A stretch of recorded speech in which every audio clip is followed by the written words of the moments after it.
Olá pessoal, o meu nome é Lorena e estamos com mais um vídeo de discipulado.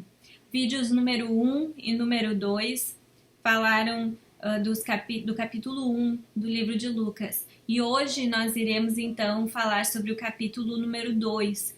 A leitura recomendada então para hoje é o capítulo 2 do livro de Lucas. E se você não viu os vídeos 1 e 2, eu recomendo que façam. Eu estarei lendo duas passagens do livro de Lucas, capítulo 2. A primeira é Lucas, capítulo 2, versículos 8 a 14. Vamos lá. Havia pastores que estavam nos campos próximos e durante a noite tomavam conta dos seus rebanhos.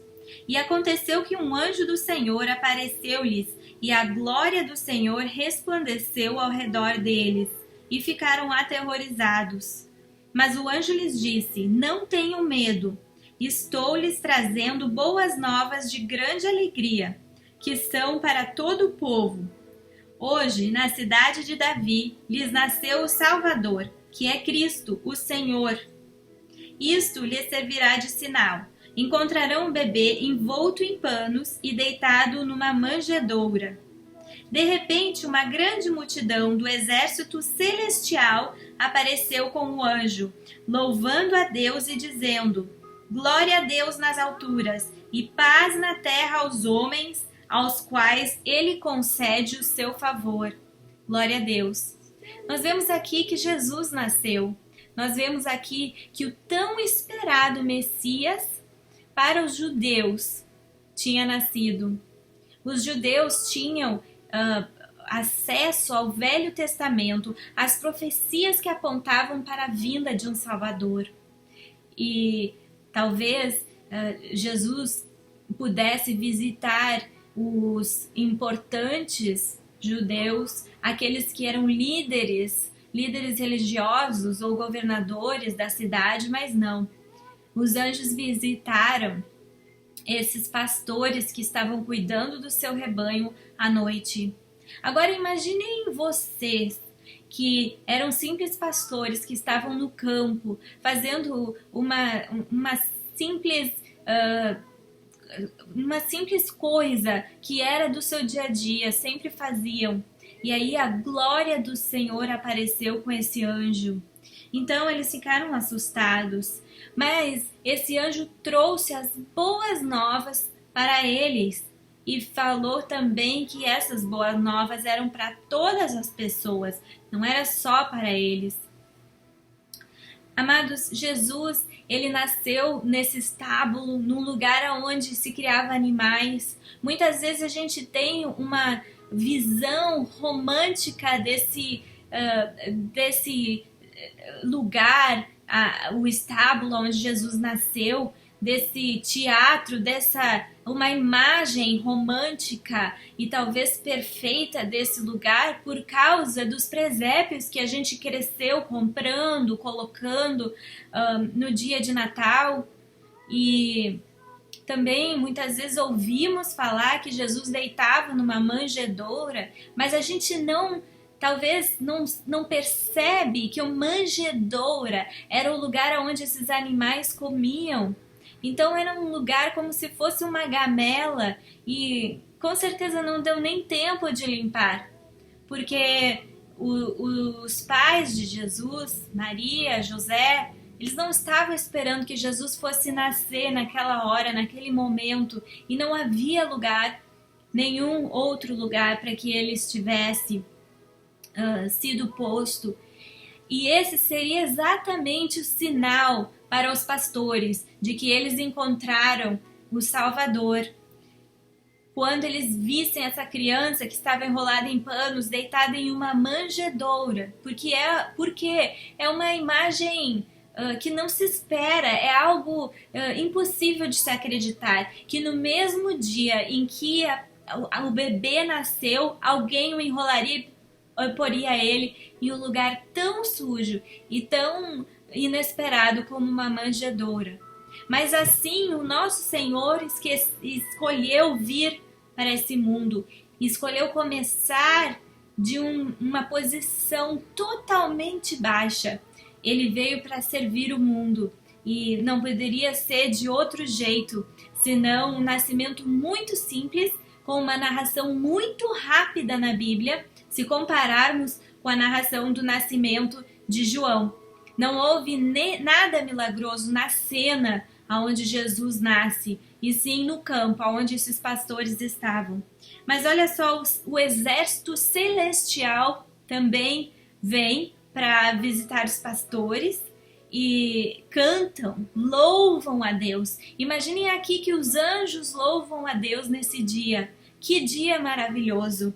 O dia em que muitas pessoas e que os céus e a terra estavam esperando aconteceu. E eles disseram: glória a Deus nas alturas e paz na terra aos homens, aos quais ele concede o seu favor. Jesus veio para conceder o favor para pessoas que ele escolhe. Amados, vamos ler agora então do livro de Lucas, capítulo 2, versículos 25 a 35, que diz assim: havia em Jerusalém um homem chamado Simeão, que era justo e piedoso, e que esperava a consolação de Israel, e o Espírito Santo estava sobre ele. Fora-lhe revelado pelo Espírito Santo que ele não morreria antes de ver o Cristo do Senhor. Movido pelo Espírito, ele foi ao templo.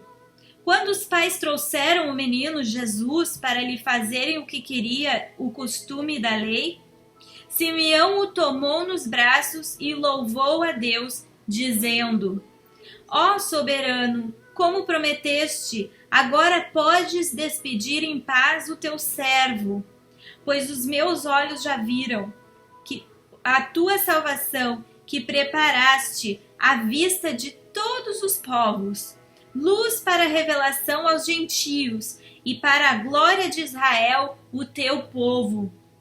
O pai e a mãe do menino estavam admirados com o que fora dito a respeito dele. E Simeão os abençoou e disse a Maria, mãe de Jesus: este menino está destinado a causar a queda e o soerguimento de muitos em Israel, e a ser um sinal de contradição, de modo que o pensamento de muitos corações será revelado. Quanto a você, uma espada atravessará a sua alma. Glória a Deus. Nós vemos aqui, amados, que Jesus, já ao seu 8º dia, ele é circuncidado, né, como era tradição dos judeus, mas que tinha sido mandado por Deus fazê-lo sempre. E eles levaram então um bebê para o templo, né, para ser oferecido, para ser purificado, né, e ser apresentado ao Senhor. E esse homem, Simeão, era um homem de Deus, que diz aqui o Espírito Santo estava sobre ele, né? Então o Espírito Santo falou com este homem, Simeão, e disse para ele ir ao templo. E ele já tinha dito, né, que o Espírito Santo já tinha mostrado para Simeão que ele não morreria antes de ver o Cristo. Então Simeão, um homem judeu também que já tinha lido as Escrituras, o Velho Testamento, estava esperando esse Messias porque o Espírito Santo tinha falado para ele: você não vai morrer antes. Então ele já estava velho, ele já estava esperando só isso acontecer para que ele fosse, né, fosse para Jesus, né, morresse. Mas movido pelo Espírito, então o Espírito Santo moveu ele a ir ao templo.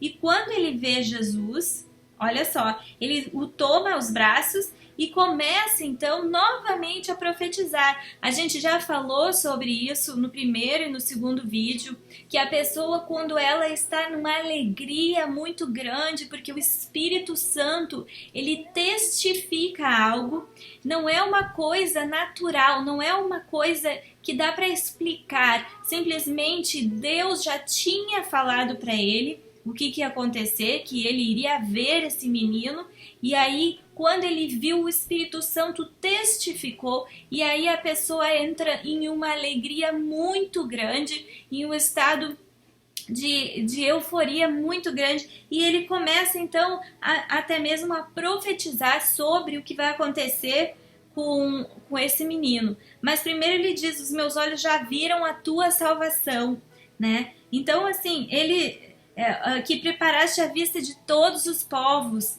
né? Quão grandes são as revelações de Deus para aquele que o ama, para aquele que o busca. Através do Espírito Santo, esse homem já sabia que Jesus era aquele que iria causar a salvação dos povos, né? E luz para a revelação aos gentios, também seria salvação para os gentios. Ninguém sabia, ninguém imaginava que os gentios também, não só os judeus, né? Porque toda pessoa que não fosse judaica naquela época sempre foi chamada gentil, né? Os gentios.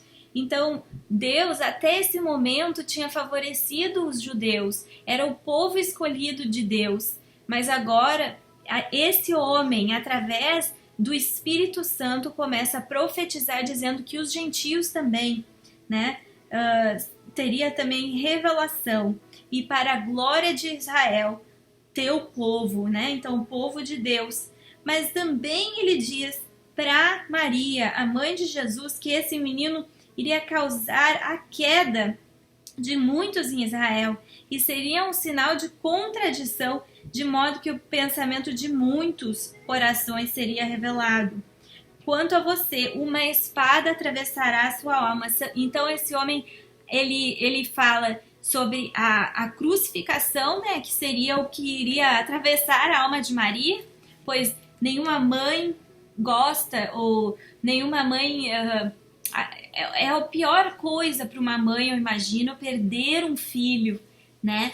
Mas não só isso, ela perdeu ele foi crucificado de maneira totalmente injusta, de maneira que revelou realmente o que estava no coração do homem, né? Porque as pessoas que viram Jesus, para os quais ele veio, os judeus, os líderes religiosos judeus, que seriam as primeiras pessoas que deveriam reconhecer Jesus como Filho de Deus, como Deus ele mesmo, eles então perseguiram Jesus. Então por isso que diz que ele causou a caída de muitos em Israel, aqueles que pensavam que estavam bem com Deus, aqueles que pensavam que que estavam justificados porque seguiam aquilo que estava escrito na palavra de Deus, na Bíblia, no Velho Testamento,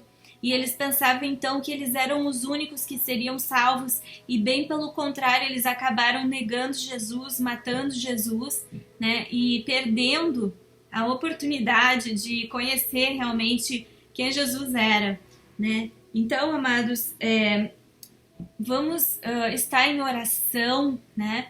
Para que Deus esteja abrindo os olhos de pessoas, ainda mais agora, nesses tempos que estamos passando, para que Deus esteja abrindo os olhos, porque muitas vezes a pessoa que mais precisa, a pessoa que talvez mais a gente pensasse que estivesse perto de Deus, que estivesse perto de conhecer a Deus, muitas vezes essa pessoa tem um coração muito duro e a gente não sabe, e talvez ela não consiga realmente aceitar Jesus, convidar ele para morar em seu coração. Às vezes, talvez ela fala da boca para fora, mas realmente no seu coração não acredita.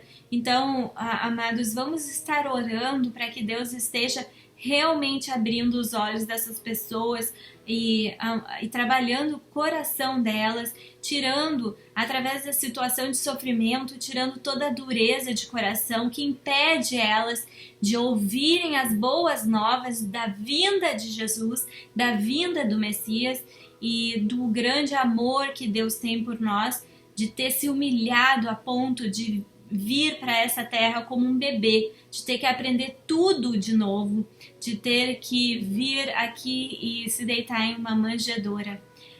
Eu espero que vocês tenham sido abençoados. Que Deus abençoe a todos em nome de Jesus. Até o próximo.